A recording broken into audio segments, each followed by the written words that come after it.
Mesdames et messieurs, bonjour et bienvenue à cette capsule santé qui reçoit le phytothérapeute Henri Conan.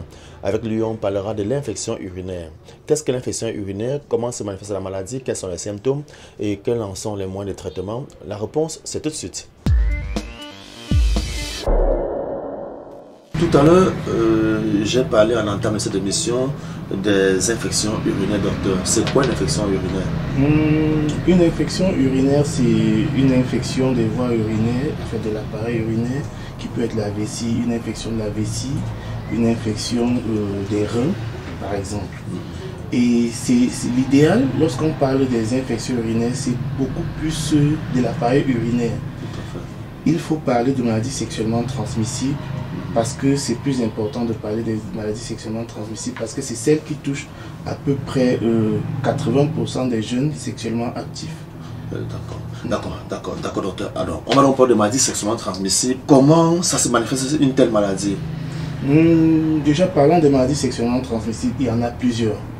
On ne peut pas toutes les énumérer. Il y a par exemple les chlamydia, les infections à chlamydia, la syphilis, la gonococcie, les staphylocoques. Bon, on peut choisir une au hasard et on développe dessus. Parlons par exemple du chlamydia. Ok. Pour parler de l'infection à chlamydia, c'est une infection dont la cause principale est par voie sexuelle. Donc elle est sexuellement transmissible.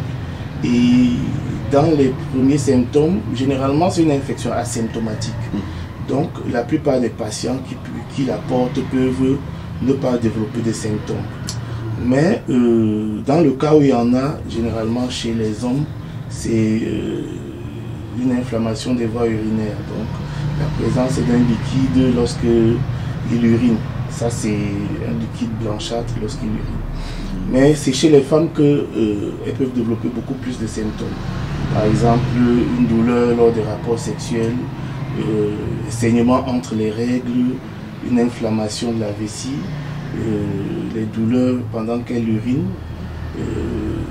une endométriose par exemple, une inflammation de l'endomètre. Bref, c'est ce que les femmes peuvent ressentir lors des épisodes d'infection à chlamydia.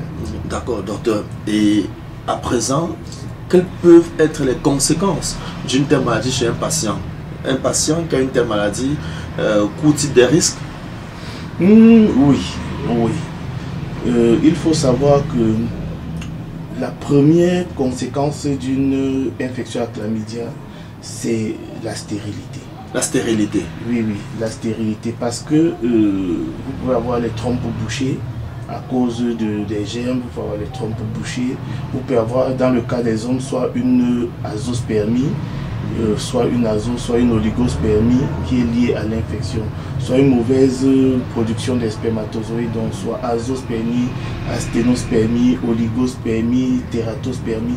Donc l'infection à chlamydia, le germe peut déformer les spermatozoïdes, même jusqu'à dans leur production au niveau des cellules épithéliales. D'accord, docteur, ça veut dire que dans les couples qui n'ont pas la chance d'avoir un enfant, ça peut être dû au chlamydia, c'est ça? Oui, entre autres, parce qu'il peut y avoir plusieurs causes, dont une infection urinaire et dont le chlamydia, parce qu'il peut y avoir plusieurs infections urinaires qui peuvent être à l'origine de la stérilité dans un couple, mais le chlamydia en fait partie.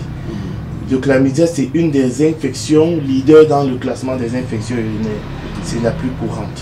D'accord. Depuis plus de 15 à 20 ans, vous faites des recherches à travers des plantes naturelles. Vous êtes à la tête de Bio-Solutions.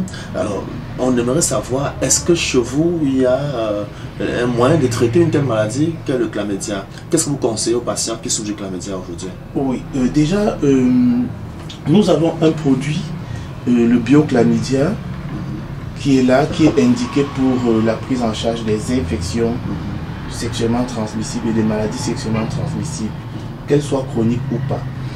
Le Bio-Chlamydia, c'est un antibiotique de synthèse végétale, donc c'est un élixir de presque 30 à 40 plantes qui agit sur l'appareil urinaire pour le traitement des maladies sexuellement transmissibles. Parce que l'avantage avec les plantes, c'est que l'action thérapeutique est plus lente, ça c'est sûr, mais le résultat est presque toujours parfait. Les plantes n'agressent pas le système immunitaire. Les plantes désenflamment correctement les organes. Les plantes ont moins d'effets indésirables et moins d'effets secondaires que les antibiotiques de synthèse chimique. Les patients, les malades aiment bien dire, docteur, c'est pour combien de temps la durée de traitement? On peut avoir une idée d'une durée de traitement? Pour une infection à chlamydia qui a été diagnostiquée, la durée de traitement va dépendre du taux.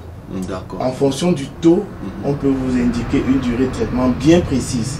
Donc il faut toujours faire diagnostiquer l'infection et à partir de là, on va vous donner une durée de traitement précise. Elle peut varier entre 30 et 120 jours, par exemple.